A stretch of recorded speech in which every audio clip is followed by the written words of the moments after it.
phenomenal guests. On my left, we do have the VP, Professor Mcdonalds Edun. You're welcome to Tino Show. Thank you very much. And on my right here, we have this brilliant woman, and also a great friend, colleague, projector, administrator, Madam Folusho. You're welcome to Tino Show. Thank you very much. So, we will be talking about this cancer research that these great key players will be enlightening us about. Let us see how they've been going about this research, and let's see how people have, taken, let's say, not taking advantage, but benefiting from this beautiful research. Please tell us about this cancer research you're doing. Thank you very much, Tino.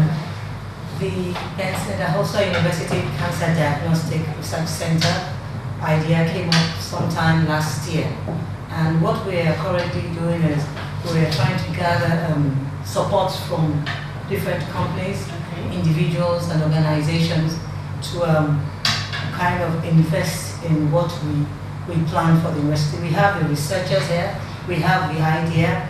We know that in the next 10 years we're going to have a lot more people suffering from this scourge in this nation, especially in the area of cancer of the cervix, breast cancer, and prostate cancer. We have one of our professors, Professor Edun, and of course my vice chancellor here too, Professor Edun. They've done a lot of work, and Professor Edun has come up with a treatment for cancer using bitter leaf. It's unbelievable. Common bitter leaf that we take for granted, we see at our backyard.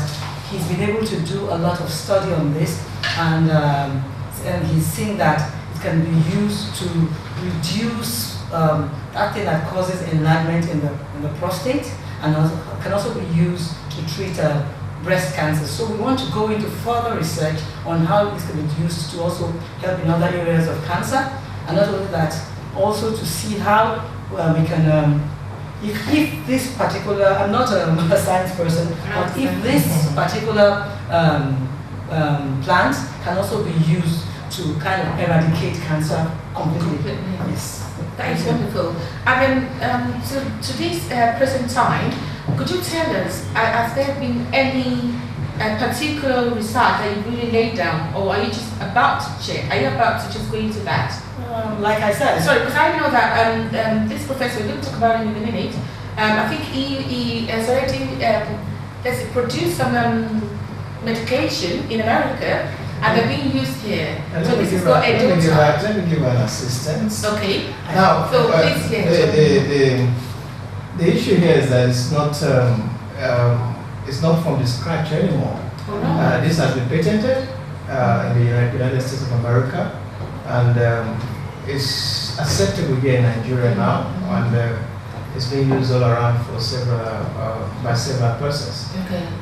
It has gone through all the trial tests, it has gone through toxicity and every other trial test that needed to go through, and is now used as a dietary supplement. Oh, yes. Just like garlic. Just like garlic. Yeah, you can use Yes. garlic tablet. But it came from that root. Yes, that's it. So he has been able to come up with these two products.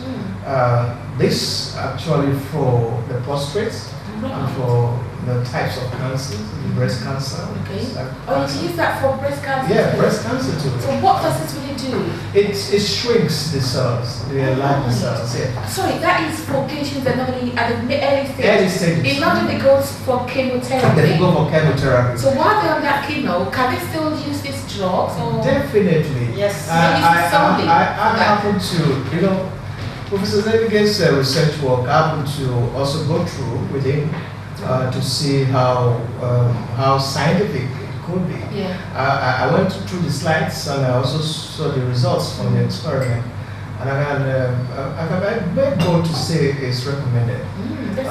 And like you always know, it's easier when things are young before they go out of hands. Catch them when they're young. So when the cells are still young dividing, this is good. Wonderful. So you can either operate, go for chemo, or you can use that. I use that to keep it up. So great. Thank you, Vice Chancellor. And what your research is about now is also to see or to detect or to find out if we can use the same method we use for this, so which is using the root from bitter leaf. Yeah. Is that what your research is about, or just more medically for equipment or something? Yeah. Even for the cancer, the diagnosis center. Yeah. No, we're trying to build a center that should be able to handle all aspects.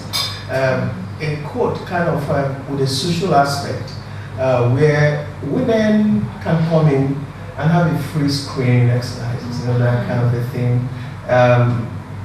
Just to be able to add value to the society. Many of them are in the rural areas. They don't have that privilege and opportunity. No. But we want to create an avenue for them. We go to them in the rural areas and try to tell them things about and dangers of leaving themselves without checkup. Okay. Most of the time, if need comes, we bring them to the center and then help to do general screening free of charge. For those who haven't got enough money, yes, of course, free of charge, less privilege, free of charge. Wonderful, wonderful. Then when we get them to that point, we begin to help them out, trying to supplement with what we have, okay, and give advisory role, and try to help them to live their lives normally. As long as it works. Yeah, as long as it works. Excellent. So, thank you. What I wanted to find out is that, would you have a kind of a mobile clinic for those who are, some of them could be terminally some ill? of them can be terminally ill. But sorry, if they're terminally ill, would you have that mobile clinic that would go into their homes to provide medication for them? Yeah, that's on the long run, we'll get to that point. Good.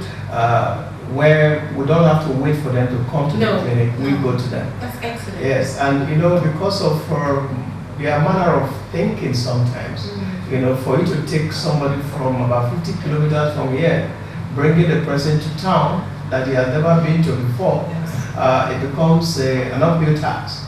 So I think the long effect, the long-term plan actually is to take the clinic to them. Oh, wow. And when it becomes too critical, we fund their return here. Excellent. And then provide the medical help they need. You need to get them better. Yeah, get them better. Or to get them towards that process. Yeah.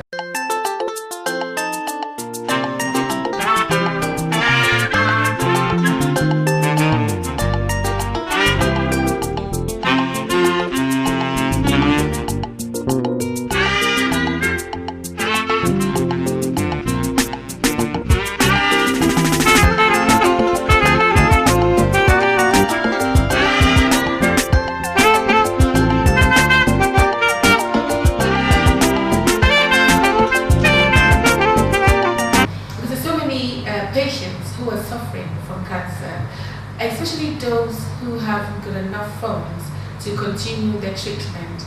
And some of them just say, some of them eat, I know some of them will just eat like some herbs. Yeah. But regardless, it might be the wrong one. Yes. And if there's research that could, detect that there's so many other roots or plants or medication that can put together in one tablet to help these people, then things will be better for them. Definitely. And this is what this project, this research is all about. And there's a new unit to be completed very shortly. Could you tell us about that unit and what would you like we in the diaspora to do? And I'm sure some people can send like medical equipment. Yeah. Because you need that. I've been to some libraries and some hospitals and some government hospitals, and what I see missing is that omission of equipment. Definitely. Omission of apparatus that needs that needs to be well embraced for the benefit of those people that need it. So what I want to discuss now is that what do you want we in the diaspora to do? And then tell us about the new building for this research. Well, for what we have, the dream we have for the BIU Cancer Diagnostic and Research Center, we intend to have a building specifically designed for cancer patients, cancer treatment, then also to house all the machineries. Yeah, so we are looking at having a mammographic machine. Mammograms, yeah. Yes, there are some machines that are so technical. I think he would be in a better position. Oh, we're going to spend a minute. But we've got a vice chancellor who knows more than us. He's so endowed, well, educationally. So we're going to get tapped. So, but the real essence is we need support to get the equipment. You could give us equipment. You could also fund the building of the center on behalf of the university. We would be glad also. You could be by maybe a hospital could do that for us, or a group of individuals, or even just an individual or an organization to fund the building of the research center. To also give us. We have a list of equipment, which I'll let you have after this program. Yes, we need that. Then we also want to have a library. Right. A library there for you researchers to learn. Yes, we want that to be in the building, and also of course there will be a lab. We'll have a lab there, and also that's what I think that's the most important part of it. To be able to develop a laboratory. We need that. We need that badly. And let me also inform you that the concept actually will form the background for the medical school. They are not mean equipment. We need standard equipment that will be able to affect them, properly. And at whatever level that we can get help, grants and donations towards equipping this laboratory, which is our first line in the path of this center, we'll be really grateful. Doing this research, are you still researching on what methods would be the best way to manage this cancer? Everything about it is going to be a full diagnostics and research center. And in-depth research. In-depth research. In fact, we're trying to see, compare and make a kind of a unique profile of the kind of cancers that we find among the black people, the Nigerian people. A lot of things are happening that people don't seem to find answers to. But we're also trying to look at some of the way of kind of cancer that have been affecting different forms of persons today. Yes, because I do know that mostly black women, normally not just black women, but women in general, but just say mostly, you get black women do have breast cancer, cancer of the cervix, and then the men do suffer from prostate cancer. So I think normally from the age of 40 these days, 40. when men feel that back pain or something, or a little bit of some of the partial impotence, they should quickly visit the doctor. In fact, I would advise that you don't even need to wait for that. At the age of 40, and if possible yearly, do a test, because you don't really know exactly at the point that when this thing will evolve.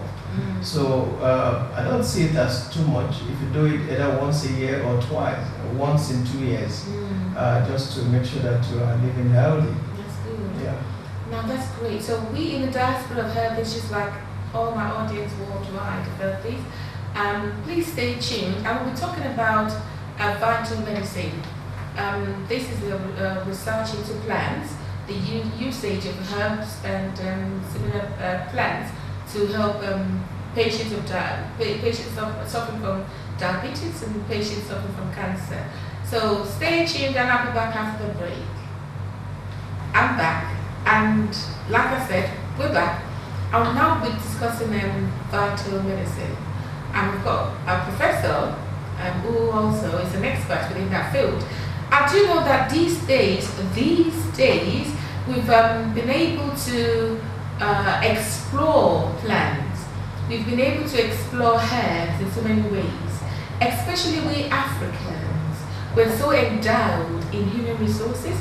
We're also endowed in natural resources. So let us find out what plants could really do. How we could use plants to reduce some certain diseases without overusing them or taking them for granted. So before we talk about this produce of Italy, please tell us, what do you think we could use? Some patients who are suffering from chronic diabetes or hypertension or cancer. What can plants really do? And what is the meaning of vital medicine? A vital medicine. Vital medicine. A vital medicine. Yeah. by God's grace, I'm a professor of phytomedicine, and the word phyto means plant. So in other words, you can just say plant medicine, or what you refer to in our local terms as herbal medicine. I believe that God has given us nature to live. And these days you find that a lot of the orthodox drugs, a lot of people react to it, the toxins and all that stuff and all that, and the deposit that it puts on your body. And you taking one resulting to another ailment. You taking one drug, having a side effect to other ailments and all that. And I believe also that the way to look now is to look into nature. God has given us nature to live. As I said earlier on, He has given us the plants around us to take as medicine. That's true. It's my job as a scientist to look at these plants, try to coordinate it, look at the people that use them, try to advise them on the best approach to it. I do a lot of research on their plants and on their formulations. You know, the formulation of the plants. Yes, you know the traditional doctors. Okay. Do they come to you for advice? They come. That's good. They Because come. you don't want them to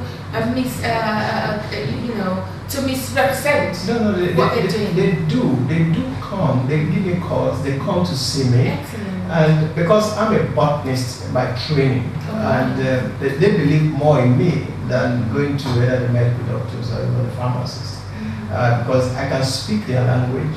Great. Yeah. But these traditional doctors are also known as herbalists. Yeah, you see, a lot of people have tried to segment them. Segregated? Yes, segment them. Now, let me explain that. Okay. You know, when you say a herbal doctor, people's mind go to fetish things. That is true. Yes. Whether looking round, cold, on like negative frontier, doing sacrifices, or this and that. You can classify it, segment it, as the witch doctors. The witch doctors are perhaps those that the ones in the red market. I watch them on TV. On TV, I don't know them, please. Watch them on TV. They tend to want to commune with the spirits. And to be honest with you, some of them, I'm just trying to get that. Some of them actually are not witch doctors. They are herbal doctors. But they believe that, for an African man, if it's not difficult, you don't get results. So they try to give a kind of position, to impress you that they have the ability. Pay more money. And I'm not just saying what I'm saying now. I'm a field man. I go out there and meet with them. I try to document indigenous knowledge over the years. You can check my website out. You'll see quite a lot of some of my publications on that. We try to talk with them, we try to document this indigenous. Very bold. Oh yeah. You see, very bold, because even when people are pulling their shoes, they are wearing my